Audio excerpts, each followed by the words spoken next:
Hello ladies and gentlemen, it's Mike here at Gamefromscratch, and the wait for Godot continues. Godot 4.7 specifically. There have been 2 dev releases, and we're going to look at what is new, what is coming in the next release of Godot. That's what these dev releases are all about. They're the ones that add the new features, and then once we hit feature freeze, we will have beta, then release candidates, and then finally Godot 4.7 will ship. We've now had 2 dev releases. I'm going to roll together both of those releases into this video. I'll also probably do the same thing for Dev 3 and 4, and then 5 and 6 if applicable, so that I have enough content to talk about in each one of these. We got some really cool things coming in Godot 4.7. And we're going to start off with the very first one. This is something that I absolutely love. So here we got a simple 2D scene. I'm going to go ahead and create this guy here and this guy here. Why? Well, because you now have this capability. Nothing to do with sprites, by the way. This is something to do with any object at all in Godot, and I love this. You can pick any group. So here, transform. You've got position, rotation, scaling, skewing, etc. in there. What I can do is I can copy the entire section now. So then I can head over to this guy and say, all right,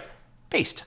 And then, boom, it is carried over. I can do the same thing here, say visibility, and I did modulate to like a light blue color like so.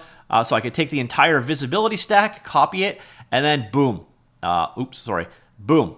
Click, paste, and paste the entirety over. Here we go. Here, copy, here, visibility, paste. And then boom, you get the copy over. This is going to be a huge time saver for people bringing properties between 2 separate nodes. I love this change. It's a small one, but it is going to make a rather drastic impact on people. Now, next one we've got here, I don't honestly know if this should be built in or if this should be a plugin, but hey, I'm not going to complain. It's more functionality. We now have a new on-screen controller. So if we want to do something like, let's take this guy over here, and we will attach a script to it. And we're going to do a very simple movement controller, specifically this movement controller. So we're just going to say on UI left, right, up, and down. We're going to move accordingly. Very simple. We'll go ahead and save that to our node 2D over here. So over here, that is attached to this guy. So you're going to notice we now have this virtual joystick. This virtual joystick, you can pick which actions are triggered based off activity. So you can see by default, it is mapped to left, right, up, and down. You also have the ability to say it's only there when visible and always. So only when it's touched or visible. You also have control if it's dynamic, following, or fixed. I will leave it as fixed at this point in time. And this now should control this guy over here. Now, I do say should for a very good reason, because quite frankly, it isn't going to. Because what you're going to notice here, and this was an interesting choice, but this guy only works with touches. So for example here, go in here, project settings, and search for mouse. Go to endpoint settings pointing. If you turn on emulate touch from mouse, like so, and then close it, and then go ahead and run it again, now you'll notice, boom, it works. So if you want to have an on-screen touch joystick, it is now built in the form of VirtualJoystick. I very much like that. All right, so next up, let's do something in the world of 3D, and this is on the new Path 3D functionality. So I'm going to create a new scene here to demonstrate this one. This is going to be a 3D scene like so, and what we're going to do is just add a mesh instance into our world. All right, there we go. Let's just create a box. So a box mesh like so. And we'll shrink it up a little bit. We'll scale it out a little bit, and then see if I can grab that guy right there. All right, so here is our simple mesh in the world. We're going to select this mesh and we'll create a collision shape for it. So boom, and let's make that a child. I should have done that all along. All right, so we got a collision shape for our mesh over here. Now what we can actually do, so let's take our top mesh and move it like so. Now if I go ahead into the world like this and I add a Path 3D into the world, we now have new options when creating new Path 3D to snap to collider meshes. So how does that work? Well, as I'm putting my path into the world, let's see here, we're going up our shape. So then here we're off it and we'll go around accordingly. But here it will travel up the shape to see what I'm doing. There you can see the end result. So it automatically will follow up collision meshes. Obviously, you can see if you're doing pathing in a 3D world, huge time saver on this one. So that is snap to colliders functionality being added to Path 3D. It's a little thing, but it's definitely going to make life better. Now, this last one is the demo comes from Bastien. He's the guy behind all the VR and AR stuff in the world of Godot. This hasn't actually got anything to do with VR or AR, but this has something to do with new functionality that was just added in. And what you're going to notice here is you now have the ability, you see here what I'm doing, and orbit that around like so, you can now paint on dynamic textures like so. So you see the textures being updated over here as I am painting. So here, let's do a rotate, paint it over here. It is dynamically creating these textures. This is something people have asked for a very long time. It's best to show it here. Let's go ahead and check out the code. So now you have these new drawable textures like so.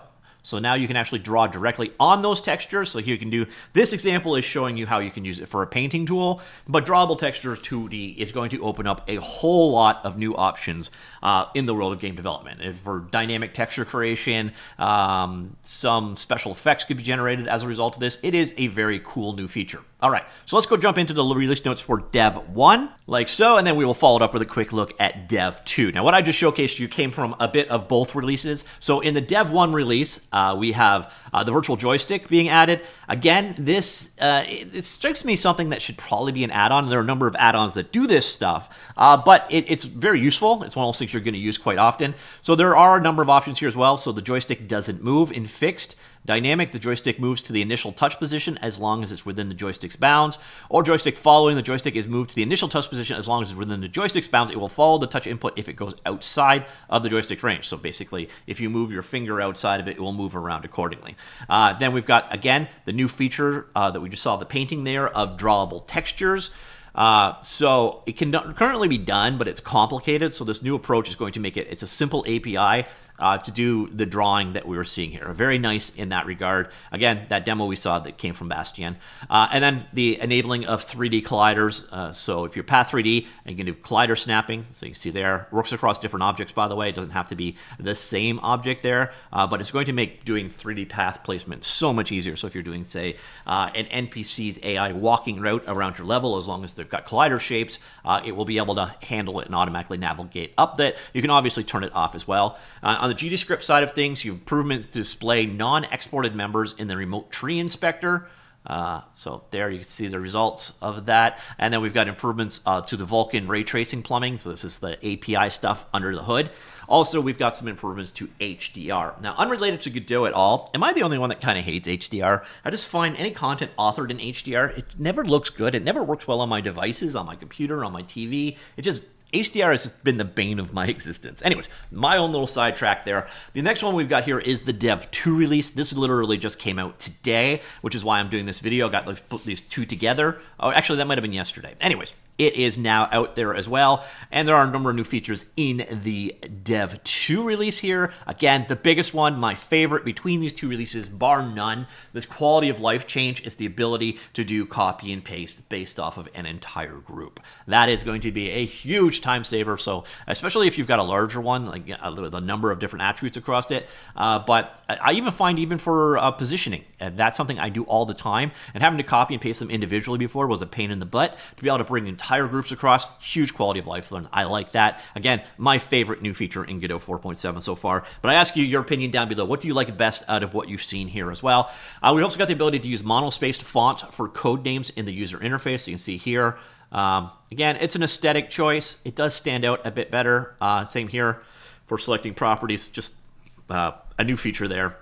Ditto for signals. It does stand out a little bit better. And then this one, I think, is going to be a lot of people's favorites, especially if you do a lot of animation work. In timelines, you can now collapse down groups. So the animation track view can get really, really bloated. And I'm actually kind of surprised that this wasn't in there already. But yeah, the ability to group them down, you're going to have a lot less clutter down in your animation trees. And then we're back to my favorite new feature, HDR. Again, I don't like HDR. I know some people think it's the greatest ever. But the good news is Godot, a lot of things behind the scenes were done to make HDR work. And now it's supported in Dev1, was added support for it on Windows. Now we've got support being added on the macOS side as well. And on top of that, there are a number of other features being added here as well, including a 2D scene painter tool. Not really sure what that one's all about. But there is a bunch more than what are being demonstrated in the release notes as well. Pretty solid releases, pretty good foundation of what is in Godot 4.7 in my humble opinion. And I'm curious, what do you think? What is your favorite new feature here as well? Are you excited for this release? Again, for me, hands down, it is the ability to copy and paste groups. I think that one is big, although I can definitely see why people on the animation side of things would be very happy to see the ability to collapse animation groups as well. Get rid of a lot of the clutter that you've got down there. But, ladies and gentlemen, that is what we can expect in our wait for Godot 4.7. What do you think? Let me know. Comments down below. I will talk to you all later. Goodbye.